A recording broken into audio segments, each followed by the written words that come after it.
Welcome to Beyond Borders, the Immigration Evaluation Podcast. I'm your host, Dr. Mariella Shibley, and this is where we simplify the process of immigration evaluations into clear, actionable steps. If you're a psychologist, therapist, or social worker wanting to add this life-changing service to your practice, hit that follow button and let's jump in.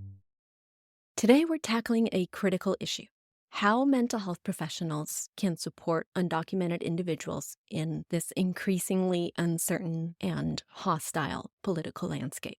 Whether you work in private practice, community mental health, or advocacy, this is a conversation that we all need to be having. Right now, millions of people in the U.S. are living with the stress and the uncertainty of being undocumented. And millions more, family members, partners, loved ones, are impacted by this reality every single day. The mental health toll is immense. We're talking about chronic anxiety and fear over deportation, trauma from past experiences, whether from dangerous journeys to the U.S. or encounters with the immigration system, barriers to seeking help due to stigma, financial constraints, or concerns about legal exposure. So as mental health professionals, we're uniquely positioned to help, but many of us don't know how.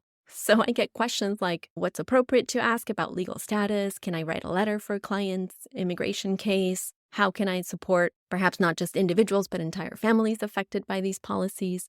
So whether you're in private practice, in a community mental health, you're in advocacy spaces, there are a lot of things that we can do to ensure undocumented individuals receive the care and the support that they deserve. So today we're going to break this down into micro and macro level actions. These are things that you can do in your therapy room, as well as broader systemic efforts that can actually make a real difference in the lives of undocumented individuals and their loved ones. So let's dive in.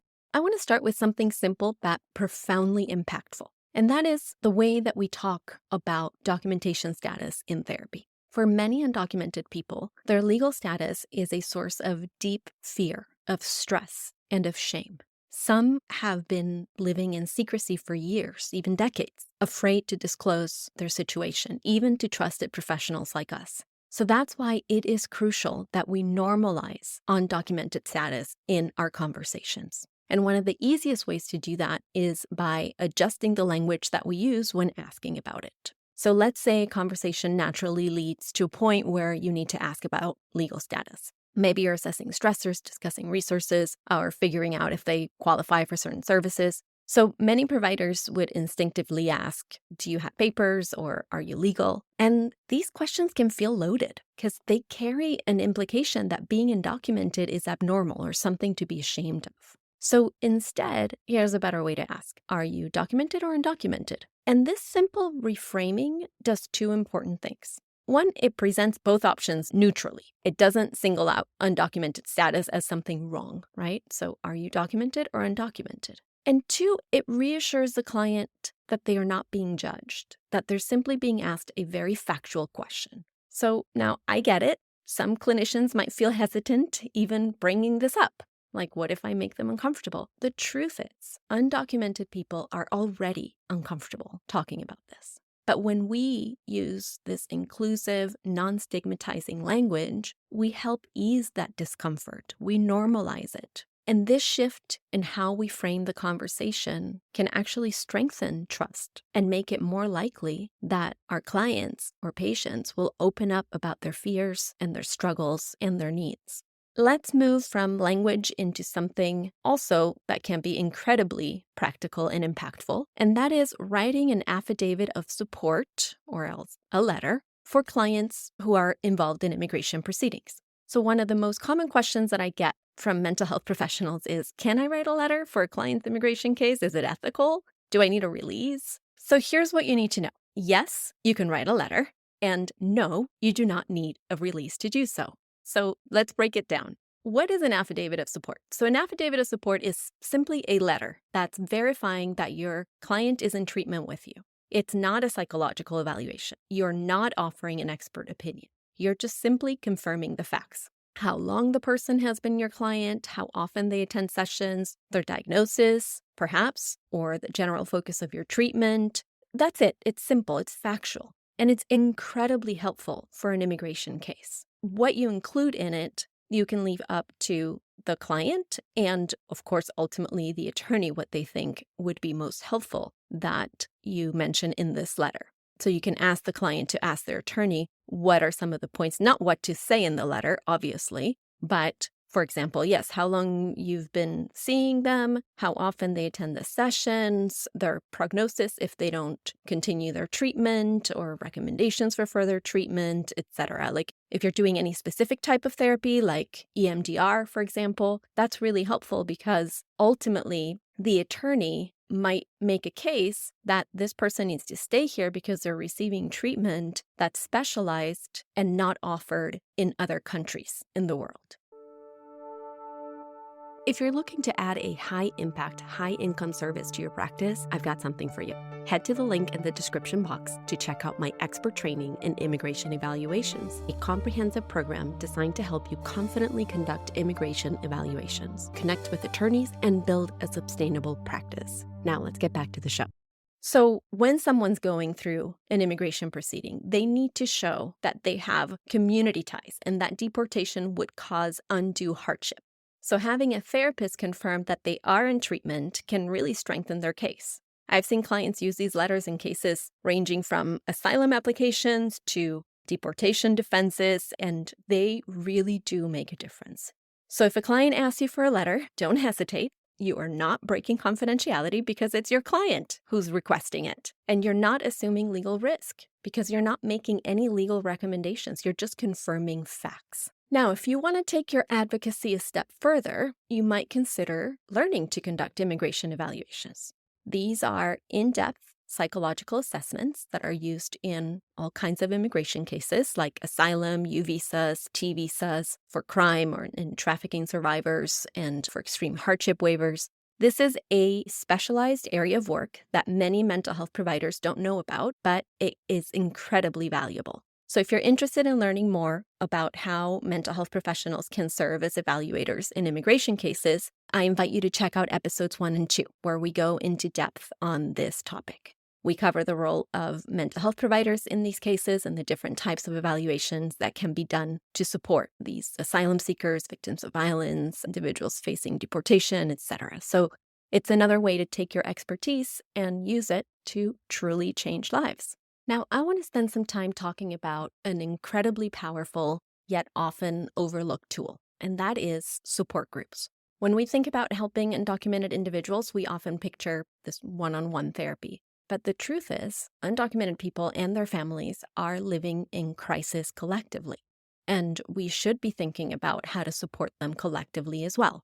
So a support group offers something that individual therapy often can't, and that is a sense of community, of belonging, and of shared experience. So think about it. Many undocumented individuals feel alone in their struggles. They often don't talk about their fears openly, even with close friends. They might avoid discussing their immigration status even with family members to avoid burdening them. And this silence creates isolation, which worsens feelings of anxiety and hopelessness. So a well-run support group can break this isolation by providing a safe space where people can share their experiences without fear of judgment, when they can validate each other's emotions.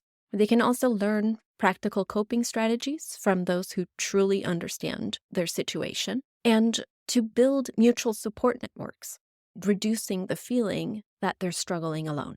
So there's also something important to consider, that it's not just undocumented individuals who suffer under these restrictive immigration policies. It's their families and their loved ones too. There are millions of mixed status families in the U.S., meaning that even U.S. citizens and lawful residents are affected by the stress of a loved one's undocumented status.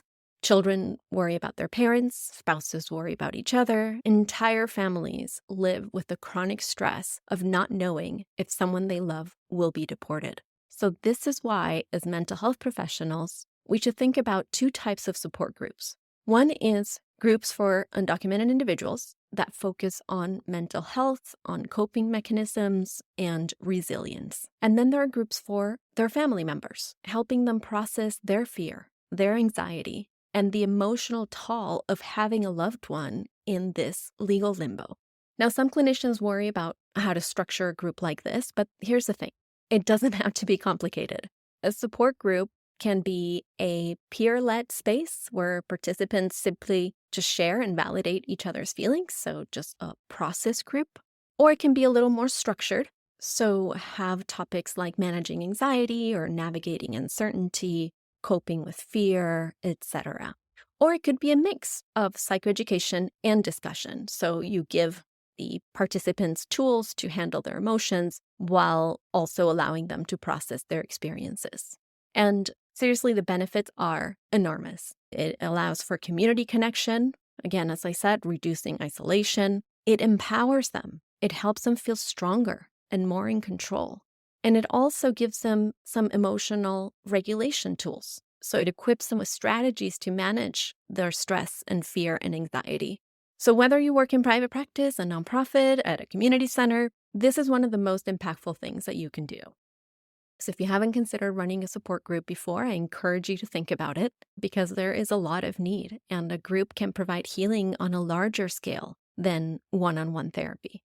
Now, let's talk about another high-impact, low-barrier way to support undocumented communities, and that is by community outreach and psychoeducational talks. Many undocumented individuals don't seek therapy. We know that. And not because they don't need it, obviously, but because they fear exposure or deportation, because they don't think therapy is for them, because they can't afford it or don't know where to find services, a number of reasons. So this means that millions of people who desperately need mental health support are suffering in silence. And one way to reach these individuals and to help them before they're in crisis is through community outreach. So imagine this, you go to a local community center or church, consulate, or school, and you offer to give a free 1-hour talk on mental health topics relevant to undocumented individuals. No strings attached, no requirement to disclose status, just accessible, helpful information. Now, what could these talks look like?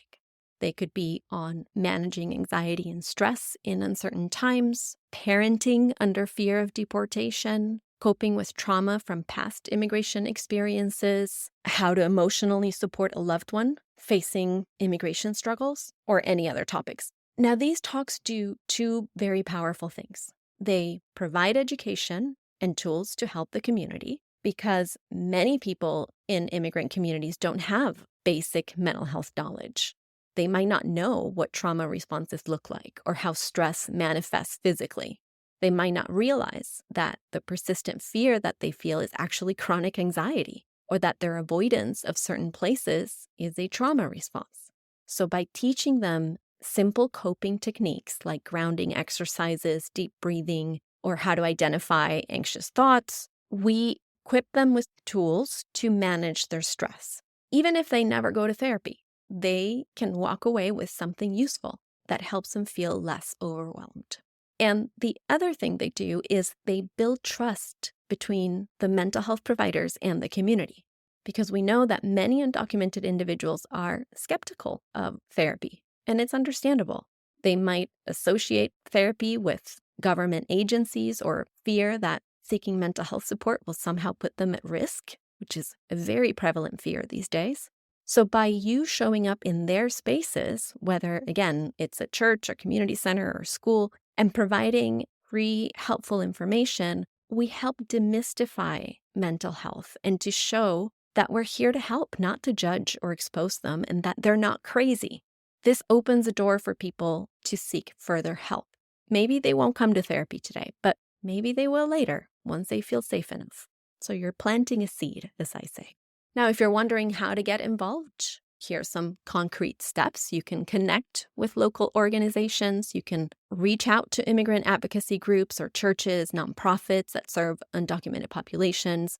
Many of them want mental health professionals to speak to their communities, but they don't know where to find them. So you can offer your expertise. You can let them know that you're available to give these educational talks on mental health topics. And the important thing is to make it accessible. So use simple language, avoid any clinical jargon, use examples that reflect real immigrant experiences.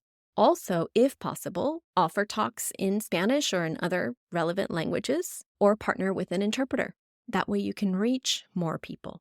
Also, you could create some handouts A simple flyer with basic coping skills, mental health resources, crisis hotlines can actually be really helpful for someone who doesn't know where to turn.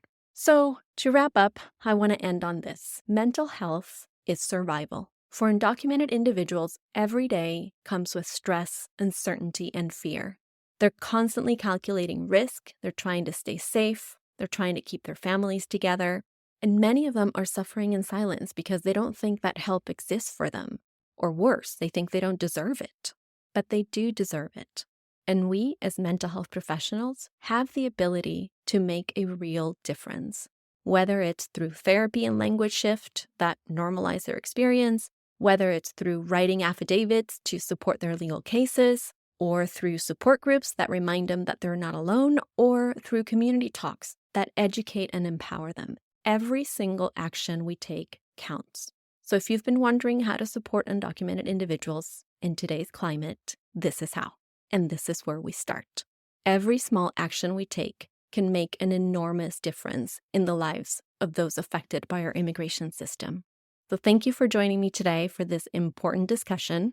Until next time, take care and keep doing the work that makes a difference. I appreciate you spending time with me today. If you enjoyed this episode, share it with a fellow mental health provider who needs to hear it. And if you haven't already, hit subscribe so you don't miss my next one. See you then.